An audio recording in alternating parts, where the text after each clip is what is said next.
I still remember the night I met her, the beautiful woman who turned my life into a waking nightmare. It was a foggy evening, the kind where the mist clings to your skin and turns the world into a half-formed dream. I was wandering through the seedy backstreets of the city, my mind clouded by cheap whiskey and the desperate need to forget the burdens of life. That's when I saw her. She was standing beneath a flickering street lamp, her crimson dress catching the dim light in a way that made it seem alive. Her skin was pale, almost luminous, and her dark hair cascaded down her back like a river of ink. But it was her eyes that held me captive, deep, endless pools of black, like the night itself had taken residence in her gaze. "Looking for company?" she asked, her voice a soft purr that sent a shiver down my spine. I hesitated, but something about her was irresistible. It wasn't just her beauty, it was the way she seemed to draw the darkness around her, like it was part of her. I nodded, and she smiled, a slow, knowing smile that made my stomach twist with a mixture of desire and dread. She led me to a rundown hotel, its neon sign buzzing weakly above the entrance. Inside, the air was thick with the scent of mildew and something else, something sweet and rotten. The receptionist didn't even look up as we passed by, his eyes dull and lifeless, as if he had seen too much and cared too little. Her room was at the end of a long, narrow corridor, the wallpaper peeling in long strips like dead skin. When she opened the door, I felt a cold draft wash over me, raising the hairs on the back of my neck. The room was small, barely furnished, with only a bed covered in deep red sheets and a single, cracked mirror hanging on the wall. "Make yourself comfortable," she whispered, her voice now tinged with an eerie calm. I sat on the edge of the bed, my heart pounding in my chest. She stood before me, her eyes locked onto mine as she slowly began to unlace her dress. But something was wrong. As the dress slipped from her shoulders, I noticed the skin beneath wasn't smooth and flawless as I had imagined. It was marred with strange, dark lines, like veins of black marble running across her body. My breath caught in my throat as I realized they were moving, pulsing with a life of their own. She stepped closer, her once beautiful face now twisted with something dark and sinister. The sweet, rotten smell grew stronger, almost suffocating. I tried to stand, to run, but my body wouldn't respond. It was as if the room itself was holding me in place. "Do you like what you see?" she asked, her voice now a rasping hiss that echoed in my ears. Her skin continued to change, the dark veins spreading until they covered her completely. Her eyes, those endless black pools, began to weep thick, oily tears that dripped onto the floor, sizzling as they hit the wood. I wanted to scream, but the sound died in my throat as she leaned in, her lips brushing against my ear. "You should never have come here," she whispered, and then everything went black. When I woke up, I was alone in the room, but it was no longer the dingy hotel I remembered. The walls were coated in a slick, black substance, and the bed was nothing more than a tangle of rotting sheets. The mirror was still there, but the glass was cracked, and through the cracks, I could see something moving, something dark and twisted, watching me from the other side. I stumbled to the door, my heart hammering in my chest. But when I opened it, there was no hallway, no escape. Just an endless void of darkness, stretching out before me. And then I heard it, a whisper, soft at first but growing louder, more insistent. It was her voice, calling me back, telling me I belonged to her now.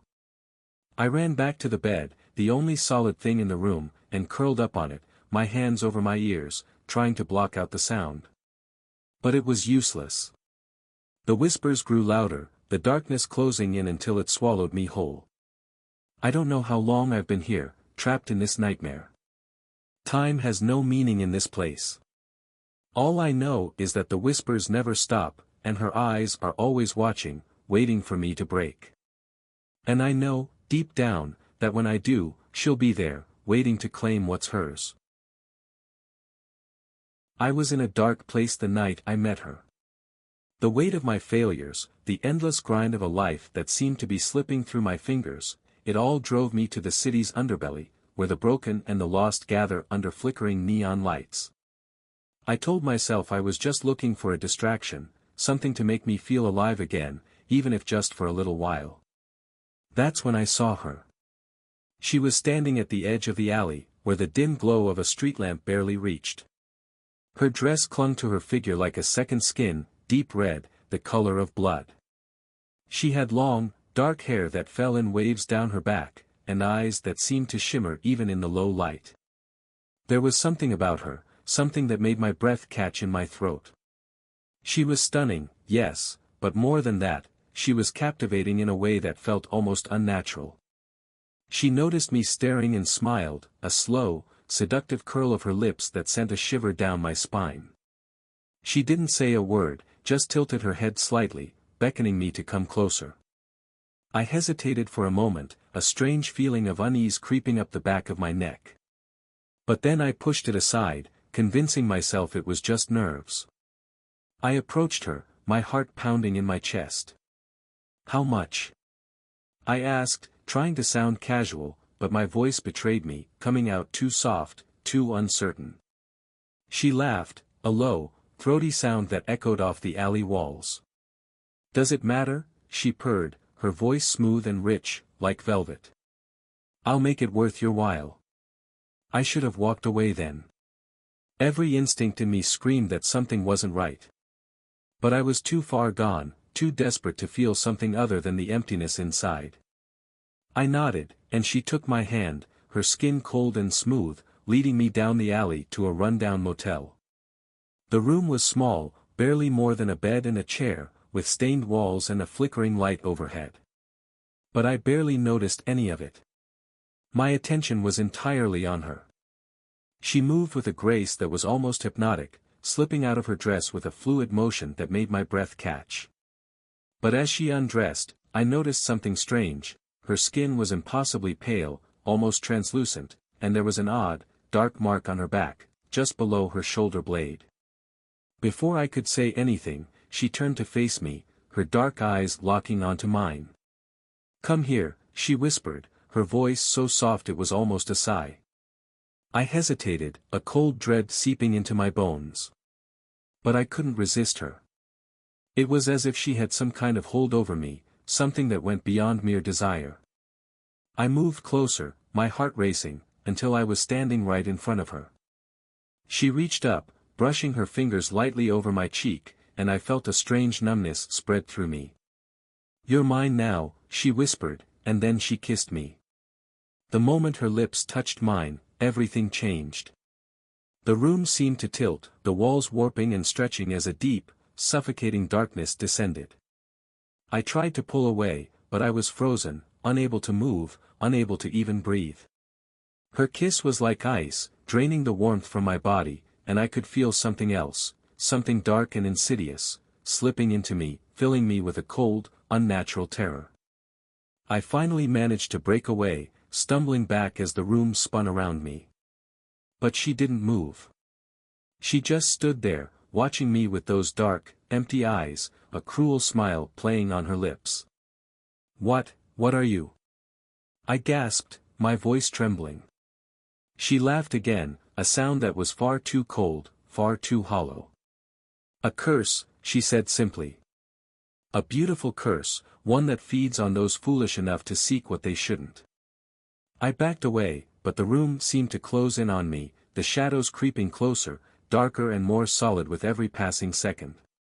"Please, let me go," I begged, but I knew it was useless.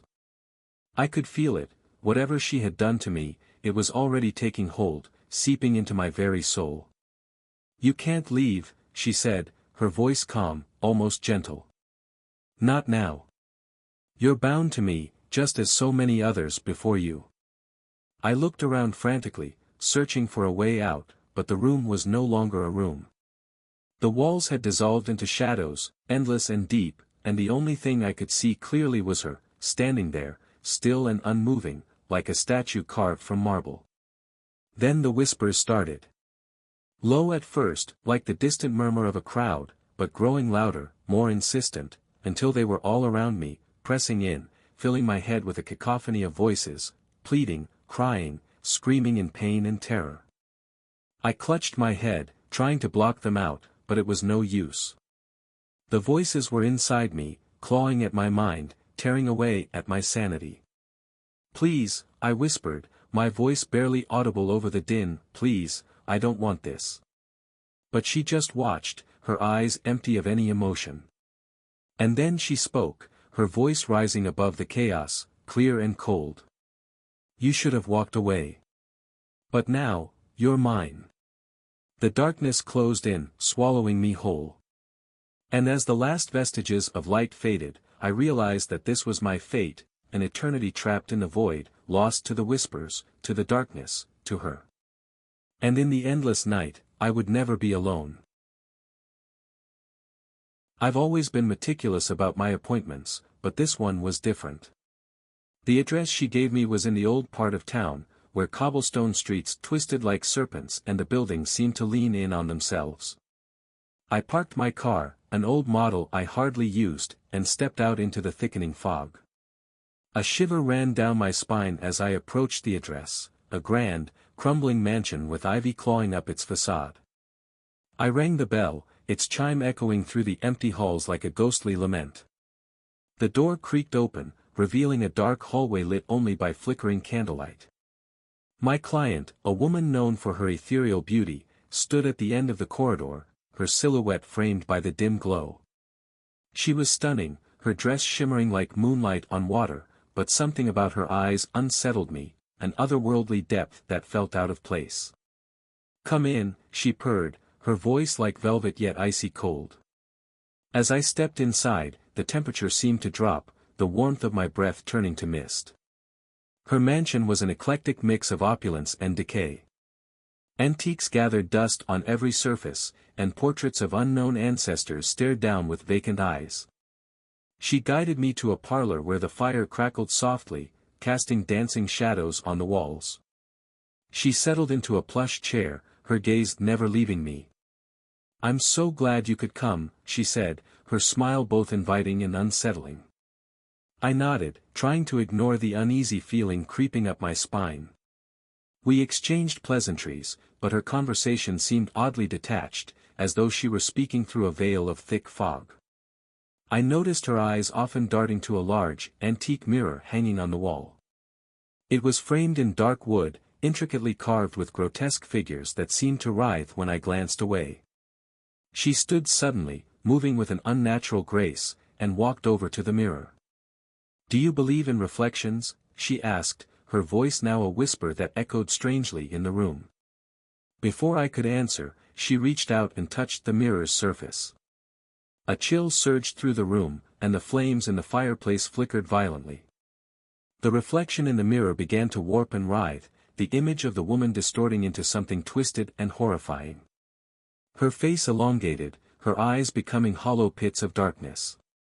My heart raced as the room seemed to spin. I tried to back away, but my feet felt rooted to the spot. The reflection in the mirror was no longer hers but something far more sinister, a monstrous version of her, its grin wide and malevolent. "What's happening?" I managed to stammer, but my voice sounded distant, as if swallowed by the oppressive air.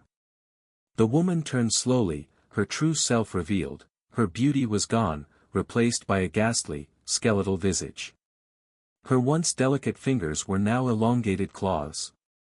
She moved towards me with a speed that defied reason, and I stumbled backward, my breath coming in ragged gasps. In my panic, I tripped over an antique rug and fell to the floor. As I scrambled to my feet, the fire in the hearth erupted into a blinding blaze, and the mirror shattered with a deafening crash. The room plunged into darkness, the only sound my frantic breathing. A cold hand grabbed my arm, and I screamed, feeling the icy grip tighten. I spun around to face her, but she was gone. The air was now thick with an oppressive silence, broken only by the occasional crackle of the dying fire. I fled from the mansion, not daring to look back. The fog outside seemed thicker than before, swirling around me like a living entity. I made it to my car and drove away, my mind reeling from the nightmare I'd just escaped. The next morning, I returned to the mansion to confront what I had seen, but it was gone. In its place was a vacant lot, the ground covered in fresh gravel. There was no trace of the eerie house or the beautiful callgirl who had lured me into that nightmare. And though I tried to convince myself it was just a bad dream, I knew the truth. Sometimes, when I'm alone at night, I see her reflection in the mirror, her eyes still hollow, her grin still haunting. And I wonder if I've ever really escaped at all.